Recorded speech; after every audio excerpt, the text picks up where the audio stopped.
Welcome back everyone to our lecture on graphs of particles moving in a straight line. So in the last lecture we discussed that what is the significance of position time graphs, velocity time graphs and acceleration time graphs.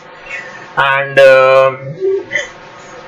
if we just look further, if we just look a little back, then we discussed about uniform positive acceleration, uniform negative acceleration, how the particle, how the graph of the particle is actually an inverted parabola, and the acceleration is permanently negative. Thereafter, we looked at the significance of velocity time graph, and that what does the area under velocity time curve mean. So today we are going to take the idea of this last topic which we covered only, that when we are drawing a velocity time graph, what does the area under the velocity time graph signify. So like we discussed in the last video, that this area is called the displacement of the particle. Now one thing which we can learn is that when this area is above the time axis, then the displacement is positive, and if it is below the time axis, then the displacement is negative. So how do we apply this in a question? So the first question, let us see how we will apply it. First question is, there is a car, it starts moving from rest with an acceleration of alpha, and it at a certain instant starts deaccelerating. With the deacceleration beta, the total motion takes place in capital T time interval. So you have to find V naught, which is some part of this graph, and the total distance covered. So I'll make the question clear to you in this particular figure. So let us draw the graph which is mentioned to us. So this is the graph. This is the x-axis, this is the y-axis. So on the x-axis we have the time component, and on the y-axis we have the velocity component. So as per the graph, initially the particle or the car is at rest and it starts moving with some constant acceleration, and since it is moving with a constant acceleration, its velocity increases with time. So this much is given to us in the graph. In the graph here it is mentioned to us in the graph that it is increasing, the velocity is increasing at some certain rate alpha. So we are given that much. We are given that the angular acceleration is alpha, and we reach some maximum velocity, let's say V naught. Now at certain instant which we do not know, the car starts deaccelerating, and surely it comes to a standstill, that is, it comes to a rest. Now it is given to us in the question that the total time of motion, that is the time taken by the car to accelerate combined with the time taken by the car to deaccelerate, is capital T. Then we have to find V naught in terms of alpha, beta and T. This is the first part of the question. And second part, we have to find what is the total distance covered by the car in the whole motion. Okay. So we learned that the area of the velocity time graph, that is this Vt graph, should give us the displacement of the particle. And since the displacement of the particle, displacement of the car is positive, that means this complete area should be the total distance covered by the car. So that means we already know how to do the B part. So that means we have to first concentrate on the A part. So to do the A part, let us take the time at which the car reaches the speed v0 as t. Let us say t is the time at which the car reaches this v0 speed. Now this v0 speed or velocity is the maximum velocity.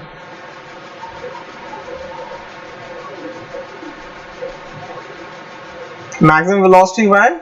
It is because just at the time t when the car reaches this velocity, it suddenly applied its brakes and it starts deaccelerating with the rate beta. So we have to figure out what is v0. So now let us think how would we approach this question. At least the first part. The first part says that you are given some velocity and there is some time and you are asked more information about velocity. That means the equation v is equal to u plus at comes to our mind. So let us start with it. We have already taken time t to be the time at which the car goes from acceleration to deceleration. So let us take the initial time as t equal to 0 and final time as t is equal to small t, and write the equation v is equal to u plus at.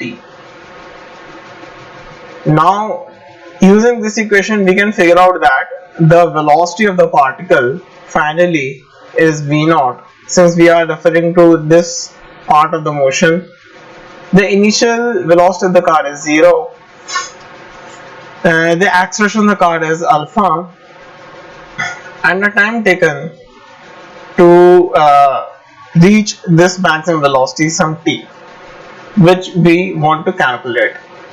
So from this equation we can find t. So t would come out to be v0 divided by alpha. And this is the first part of our equation. Next, let us analyze this part of the motion. So in the second part of the motion, we are deaccelerating. It is given to us that beta is a positive constant and it is deceleration of the particle. So again, let us try to apply the same equation again, v equal to u plus at. So now in the second part of the motion, you would notice that the car was initially at some velocity v0. That means the initial velocity was v0, and then the car starts slowing down. The acceleration is minus beta and it took some time to slow down from this point to this point. So if we take some time to think that how much time would it take the car to slow down from the maximum velocity v0 to the velocity 0. So you can easily guess, we know the time taken from start of the car to the maximum velocity point is time t, and the total time is capital T. That means the remaining time for which the car deaccelerates is the total time minus the time for which the car is accelerating. That means the time for which we are looking for is capital T minus t, and after capital T minus t time the car would come to a standstill, it would stop moving.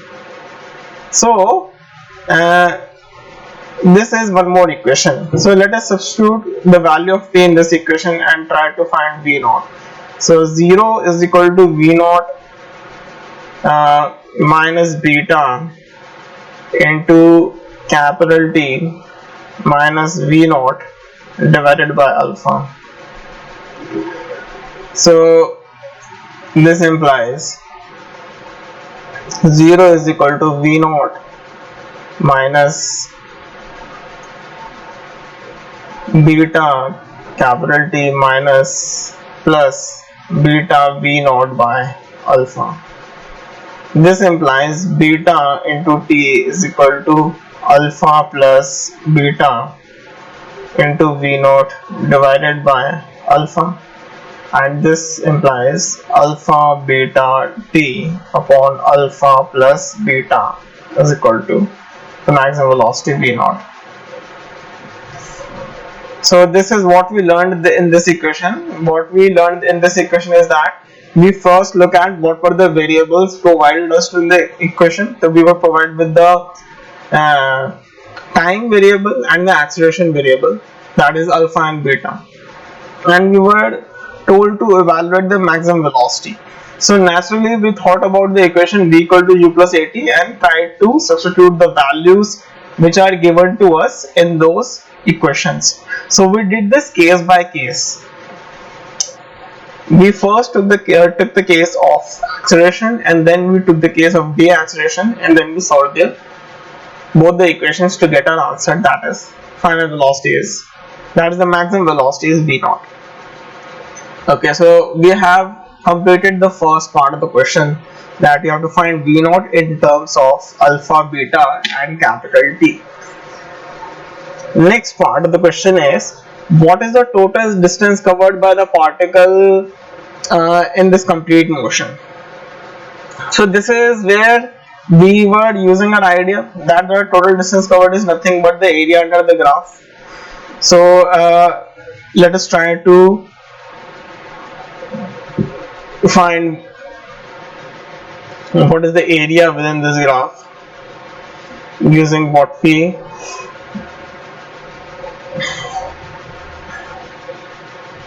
have in this figure. So to use this figure, so as you can see, if I try to shade the area for which the car is moving, then that area would come out to be like this. So this is a triangle, right? So we have to find the area of the triangle. I would say that the distance covered by the particle or the car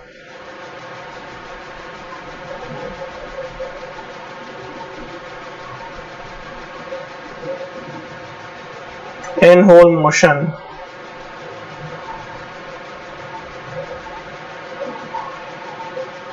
is the area of the triangle shaded. Now what is the area of the triangle?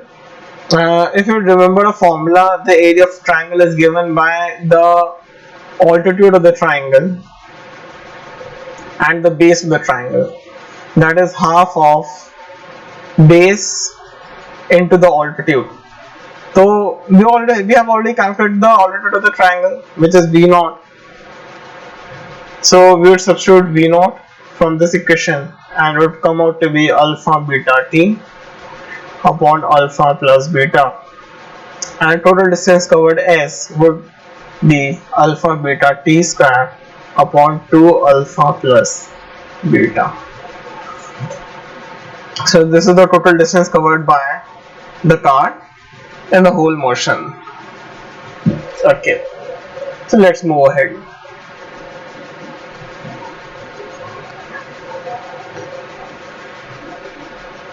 So the next question which we are going to do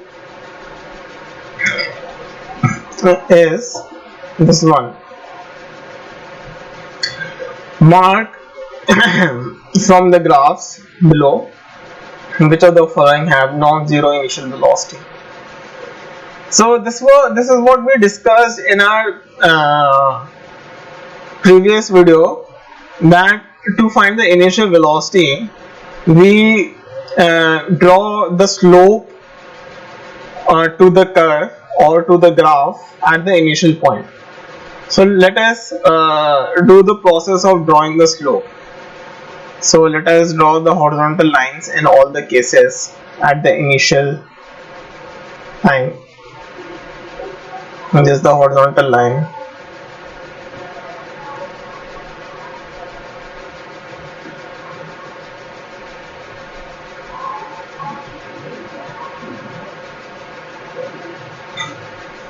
Now let us try to draw the tangent. So the tangent in this case is here.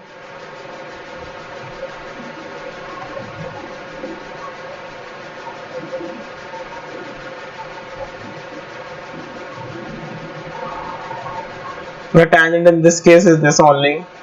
Same in this case and same in this case. So you would see that the angle made in this case is some theta naught below the horizontal horizontal axis. So that means that this velocity is obviously not zero, initial velocity. Again here the tangent is not zero, the velocity is non-zero. Here the tangent is making zero angle, so that's why this is the case in which the particle has a zero initial velocity. So we have to mark those which have non-zero velocity. So this has a non-zero velocity, B has a non-zero velocity, D and E both have initial zero velocities, since they are making zero slope with the positive x-axis. Okay, so I hope it was clear what we discussed in this particular question, that we have to draw tangents and then we have to take slopes of the tangents to determine the velocity at that particular point. Okay, let's move on. Now the topic which we are starting with is motion in two dimensions. So in this particular idea, we would see that that the equations more or less remain the same. The ideas remain the same. What new would happen is that now we would be taking those cases in which a particle is moving on a surface rather than a line. That means we are broadening the perspective of the applications of what equations we have learned, what ideas we have learned. We already know what is the position of a particle, and from vectors we know that okay, we can draw a vector which can be two-dimensional vector, or we can simply use a vector to represent the motion in a straight line also. And in the same way, how a vector can be used to represent velocity and acceleration. So those are all the hints which we have been taking from those topics, and they are implying to us that those ideas would also be used in the two-dimensional cases. Like the definition of velocity, the definition of acceleration, everything remains the same. So where do we begin with? We are beginning with acceleration of a body. So firstly, we are taking the acceleration of a body to be constant, and since we are taking motion in two dimensions, we are writing the acceleration as ax I cap plus ay j cap. So this is one simple way of writing acceleration. A is equal to ax I cap plus ay j cap. Since acceleration is a constant, these ax and ay both are constants, so they are not changing with time.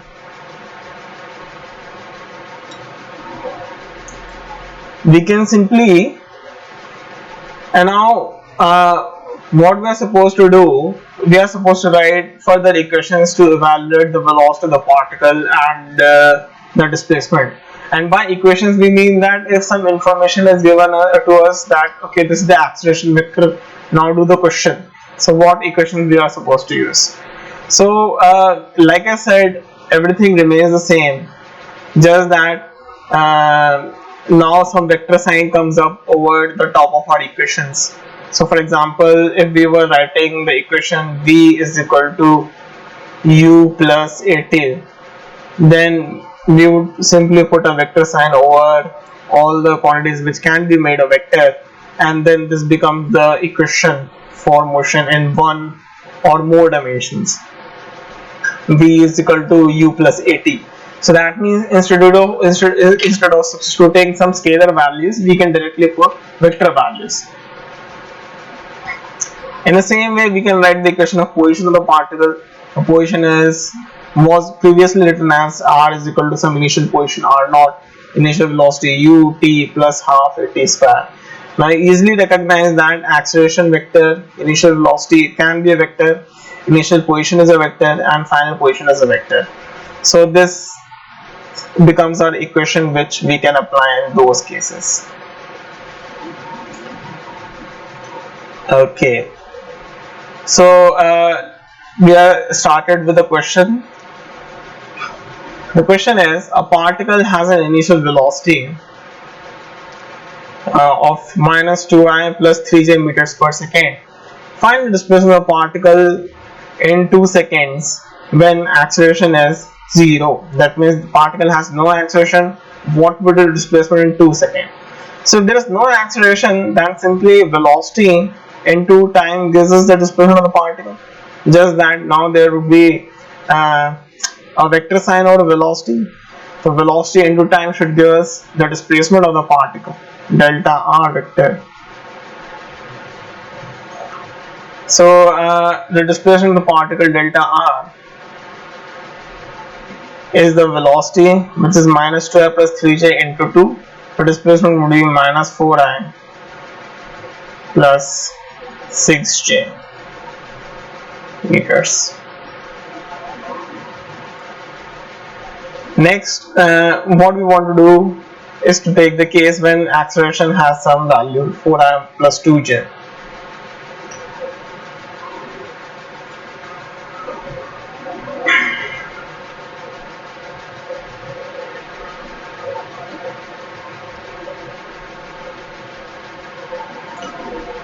So acceleration of the particle is now given to us as 4i plus 2j, and its units meter per second square. What would be the displacement of the particle in 2 seconds?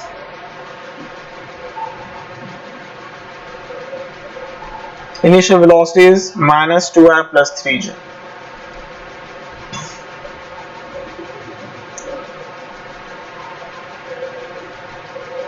So we know that the final position of the particle is initial position vector plus initial velocity into time plus half acceleration t square. So the displacement vector delta r is equal to u initial velocity t plus half acceleration into t square. So the displacement of the particle delta r is equal to initial velocity minus 2i plus 3j times 2, because we have to take the displacement in 2 seconds. The acceleration is 4i plus 2j into 4. So this delta r vector comes out to be minus 4i plus 6j plus 8i plus 4j is equal to 4i plus 10j cap meters. So this is the displacement of the particle when we are talking about some acceleration, and the acceleration is a vector. Okay.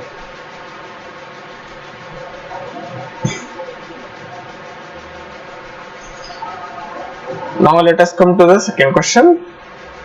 The question is, a particle is speeding up when? That means the question is asking us try to find a condition when the particle is increasing its speed. So the options are A dot v is greater than 0, option B A dot v is less than 0, option C acceleration is positive in all directions, and D none. So I'll guide you with this one. So imagine a case when there is a particle, it is going with some velocity v. Now when we talk about the idea that okay, the body is speeding up, so by that we mean that that some part of the acceleration is helping the velocity of the body increase its magnitude. That means some part of the acceleration has to increase the velocity vector in its length, in its magnitude, in its in wherever direction the particle is moving in. The acceleration has to help the velocity in that direction, and this by default means that the angle between them should look somewhat like this. Now let us take a case like this. The acceleration is somewhere here and the velocity is somewhere here.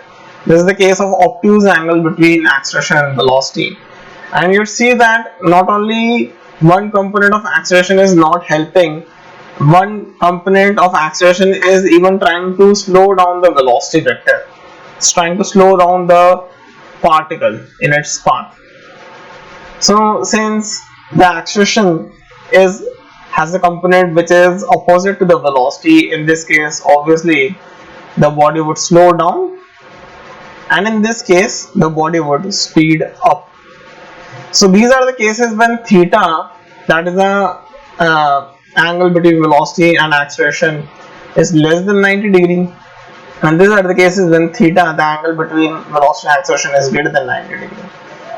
So whenever the angle between A and B is greater than 90 degree, the dot product between them is less than 0, that is the body would slow down, and if the angle is less than 90 degree or even 0, then the body would speed up. So that means A would be correct.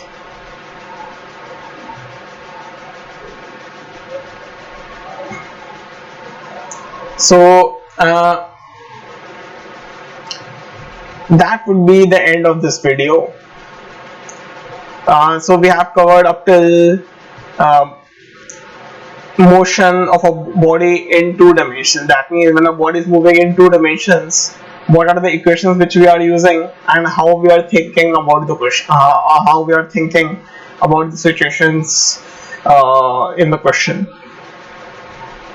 So in the next video we'll be continuing with projectile motion, and thank you for joining.